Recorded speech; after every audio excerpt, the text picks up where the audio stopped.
छपरा के शैक्षणिक जगत का एक स्वर्णिम इतिहास रहा है और इस स्वर्णिम इतिहास में मील का पत्थर कहें या चमकदार सितारा कहें या हीरा कहें, सीपीएस यानी सेंट्रल पब्लिक स्कूल रहा है। हमारे साथ सेंट्रल पब्लिक स्कूल के डायरेक्टर मौजूद हैं अभी, डॉक्टर हरेंद्र सर। सर, आपका बहुत बहुत स्वागत है। धन्यवाद धन्यवाद। सर, आज आपका जन्मदिन भी है, तो सबसे पहले जन्मदिन की आपको बहुत बहुत बधाई। बहुत बहुत धन्यवाद। कहते हैं कि इतिहास यूं ही नहीं बनता। इतिहास को बनाने में बहुत सारे लोगों का योगदान होता है और एक बहुत बड़ा संघर्ष होता है। आज सेंट्रल पब्लिक स्कूल के एक बहुत बड़े कैंपस को जो आप देख रहे हैं, वो अचानक ही नहीं बना। इसकी शुरुआत आज से कई सालों पहले हुई। सर, कब शुरुआत हुई? और जैसा मुझे पता है कि आज वो दिन है जिस दिन इस एक बड़े जो जिसको हम कहें चमकदार सितारा शिक्षा जगत का छपरा के, उसका एक फाउंडेशन डे है आज, जहाँ तक मुझे पता है। तो कैसे इसकी शुरुआत हुई सर, एक बार बताएं हमें। 1994 में इसका एस्टेब्लिशमेंट हुआ और अलिया साहब के पोखरे के पास एक लाल बिल्डिंग है, वहीं से, और वहाँ से मैं जर्नी स्टार्ट किया। फिर उपहार सेवा सदन के पीछे मैं हायर किया, वहाँ पर रहा। फिर वहाँ से जोगनिया कोठी निशु नारायण सिंह के मकान में रहे।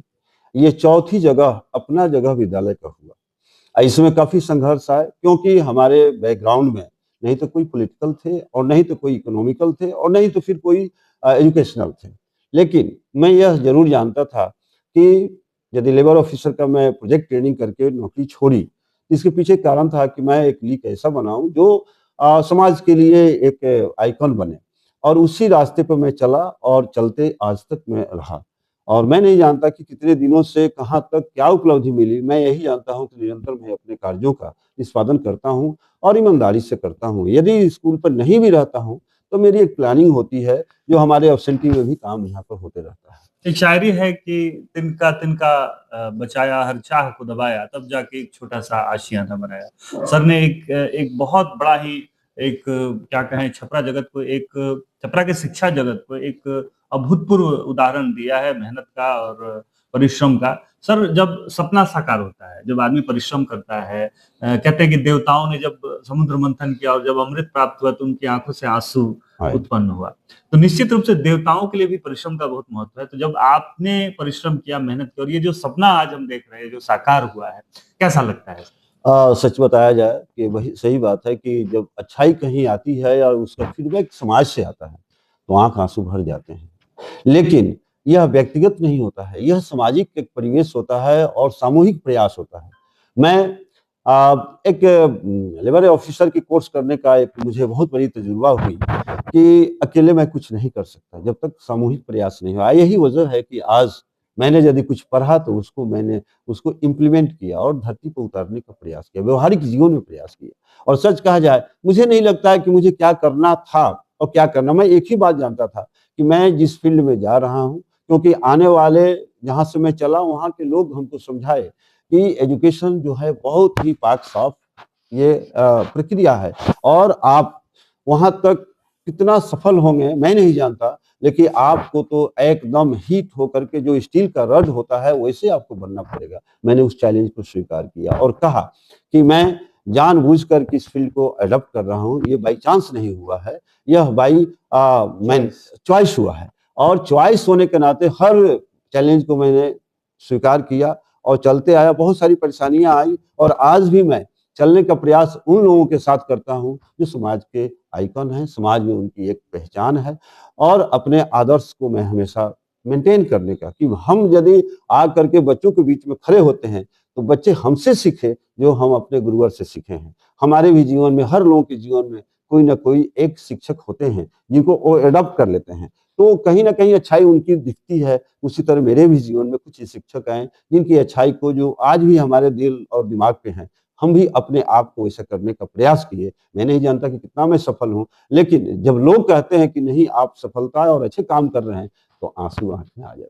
सर, कब और कैसे मतलब ये यहाँ पे विद्यालय की शुरुआत हुई? ये 94 में जब मैं एस्टेब्लिश किया, फिर यहाँ पर आया और पहली बार अपना जब भवन मिला तो खुशी एक हुई। तस्वीर दिख रही है मुझे। हाँ, ये तस्वीर है यहाँ आज 3 जनवरी और 2003 को इसका एक पार्ट का बिल्डिंग बना और इसको मैंने उद्घाटन के समय हमारे उस समय के एमपी हुआ करते थे प्रहलाद सिंह जी महाराजगंज के एमपी हुआ करते थे। मेमोरेबल तस्वीर है। हाँ, और उदित राय जी हमारे नगर विकास मंत्री थे उस समय आरजेडी की सरकार थी। 1 मार्च हाँ, 3 को प्रोग्राम हुआ, 3 से क्लास स्टार्ट हुआ, इसलिए 3 तारीख को आज के दिन हम इसको एक फाउंडेशन डे मनाते हैं। और यहाँ शाही जी जैसे जज साहब भी आए हुए थे और हमारे कलेक्टर जिला के मालिक थे बैनाथ मिश्री जी, इसलिए इन सारे लोगों का, और रुखियार साहब, प्रोफेसर रुखियार साहब जो छपरा के एक अंग्रेजी के यदि विद्वान कहा जाए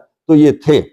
और वैसे व्यक्ति इस स्कूल को आशीर्वाद दिए हैं, इस टीम को आशीर्वाद दिए हैं, मुझे भी आशीर्वाद दिए हैं, जिसकी बदौलत आज इन लोगों के नक्शे कदम पर मैं चल रहा हूँ। आज अब तो काफी समय हो गया, एक शॉर्ट में बताएं सर, विद्यालय किन किन उपलब्धियों को प्राप्त कर चुका है, एक ग्रुप ऑफ एजुकेशन बन चुका है, तो क्या क्या यहाँ पे अब उपलब्धियां हासिल हो चुके हैं? मैं बता दूं कि जब मैं एक स्कूल यहाँ पर शहर में जब एस्टेब्लिश किया तो मुझे लगा कि नहीं, गांव में भी कुछ करना चाहिए। गांव में भी एक सेकंड स्कूल मैंने एस्टेब्लिश किया, और मुझे लगता है कि शहर में खुशी होती है, लेकिन इससे ज्यादा खुशी मुझे गांव में होती है कि बहुत कम संसाधन में वहाँ अच्छी व्यवस्था और सारे चीज यहाँ की व्यवस्था को मैं वहाँ से इंटरनेक्ट किया हूँ। और जब यह काम हुआ तो हमको लगा कि बच्चियों को भी हमको कुछ इनहेंसमेंट करना चाहिए।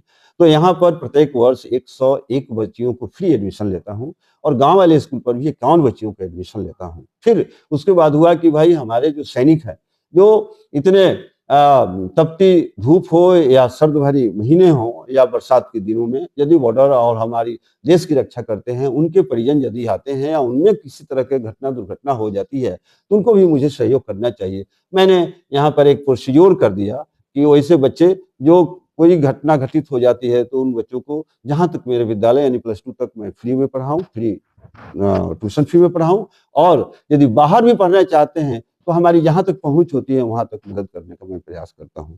साथ ही समाज में जब मैं देखा कि सारी चीजें यदि हो रही है तो इसके साथ साथ समाज में भी वैसे लोगों के साथ मुझे मिलना चाहिए, उनसे मुलाकात करनी चाहिए जिनकी कोई कोई छोटी छोटी समस्याएं हैं। तो बहुत लोगों की समस्याएं बहुत तरह की होती है, जो अपने लेवल से मैं कोशिश भी करता हूँ, उससे नहीं होता है तो हमारे जो प्रमुख समाज के लोग होते हैं, जो लोकतंत्र के हिस्से हैं, उनसे भी मैं उनका प्रॉब्लम का सोल्यूशन देना चाहता हूँ। और खुद मैं इकोनॉमिकली भी मदद करता हूँ, और जहाँ पे जरूरत होती है वहां पर मैं पिलर की तरह खड़े रहता हूँ। आज यही वजह है कि शहर में मुझे जलसा के मेंबर बनाया गया सरकारी प्रशासनिक स्तर पे। मुझे यहाँ जिले में रेड क्रॉस सोसाइटी के स्टेट तो मैं था ही रिप्रेजेंटेटिव, आज पूरे बिहार के जेआरसी यानी कि जूनियर विंग का मुझे प्रभार मिला हुआ है, जिसके मैं कन्वीनर हूँ, और जिसके तत्वाधान में अभी कल कंबल का वितरण हमारे माननीय सांसद जनार्दन सिंह सिग्रीवाल जी के हाथों में वितरण करवाया। फिर उसके बाद मैं ये आपके जो पुस्तकालय है, सारण पुस्तकालय के मैं ट्रस्टी मेंबर, इसके पहले जो हमारे डीएम साहब आए थे, पता नहीं मुझ पर क्यों इतना विश्वास किए कि 5 जगह मुझे प्रशासनिक स्तर पर नॉमिनेट किए, बजाबते उसका प्रोसीडिंग करके, और हर जगह ये पूछते थे कि कहाँ हो रहा है, क्या नहीं हो रहा है। तो आदमी को नामित कर देना अलग बात है, लेकिन काम के अनुरूप यदि वो फीडबैक देते हैं तो ऐसे लोगों को भी प्रोत्साहित करनी चाहिए, मेरी सोच है। तो जिंदा है तो जिंदगी की जीत में यकीन रख, अगर कहीं है स्वर्ग तो उतार ला जमीन पर। सर पर ये बहुत अच्छा, बहुत अच्छा बैठती है, और सब लगातार समाज सेवा से जुड़े हुए हैं, समाज को कुछ देने का प्रयास है, और इस क्षेत्र में, शिक्षा के क्षेत्र में एक आइकॉन सर बन चुके हैं। यहाँ पे आप देख सकते हैं सर के पीछे इतने सारे अवार्ड से आप अंदाजा लगा सकते हैं कि सर ने कितनी उपलब्धियां हासिल की है। सर को नेशनल लेवल पे भी आपको क्या अवार्ड्स जो है इंटरनेशनल लेवल? एक्चुअली मुझे तो जिला से और आपके स्टेट के बाद इंटरनेशनली अवार्ड मिला, लेकिन मुझे जितना खुशी होती है अपने जिले में अपने लोगों के बीच का अवार्ड, सही मायने में इंटरनेशनली तो एक अवार्ड देकर के आदमी चुप हो जाता है, गौन हो जाता है, लेकिन कहीं ना कहीं वहां पहुंचने पर जब हमारे इसके पहले वाले महामहिम राजेंद्र अलेरकर साहब जो तीसरी बार मुझे सम्मानित कर रहे थे, बिहार के गवर्नर, तो बोले कि हरेंद्र जी आप तो हर जगह चले आते हैं। मैंने कहा कि सर मैं नहीं आता, समाज के लोग मुझे यहाँ भेज देते हैं। ठीक इसके बाद जो भी हमारे वर्तमान जो महामहिम हैं डॉक्टर मोहम्मद आरिफ खान साहब, 2 बार हम मुझे सम्मानित कर दिए, और उनके भी आइकॉन में कहीं ना कहीं रेड क्रॉस को लगा है, और उन्होंने कहा है कि रेड क्रॉस आपके सौजन्य से मैं चाह रहा हूं कि भारत के स्तर पे इसका नंबर 1 हमारा बिहार बने। मैं उनको भी आश्वस्त किया हूं कि हमारे कार्यकाल में मैं प्रयास करूंगा कि वहां तक मैं पहुंचूं। इसलिए ये इंडोनेशिया जाना हो या हमारे थाईलैंड जाना हो, दुबई जाना हो या मॉरिशस जाना हो, इस सब के पीछे हमारे सामाजिक ताना बाना है। समाज के लोग वहां तक पहुंचाने के काम करते हैं। और मैं अंग्रेजी स्कूल के साथ साथ मैं भोजपुरी का भी एक संस्थापक हूँ, और जिसका परिणाम मिला कि मुझे मॉरिशस भी जाने का मौका मिला सरकारी स्तर पे। तो लगातार शिक्षा के क्षेत्र में अंतर्राष्ट्रीय स्तर तक अपना और जिले का नाम गौरव बढ़ाने वाले हरेंद्र सर हमारे साथ मौजूद हैं और सामाजिक कार्यों में बढ़ चढ़कर हिस्सा लेते रहते हैं और समाज भी उन्हें लगातार सम्मानित करता रहता है और समाज को भी वो लगातार बहुत सारा कुछ देने का प्रयास कर रहे हैं। सर, आपने बातचीत की, आपको फिर से आपके जन्मदिन की और स्थापना दिवस की विद्यालय की बहुत बहुत बहुत बहुत आपको भी बहुत बहुत धन्यवाद।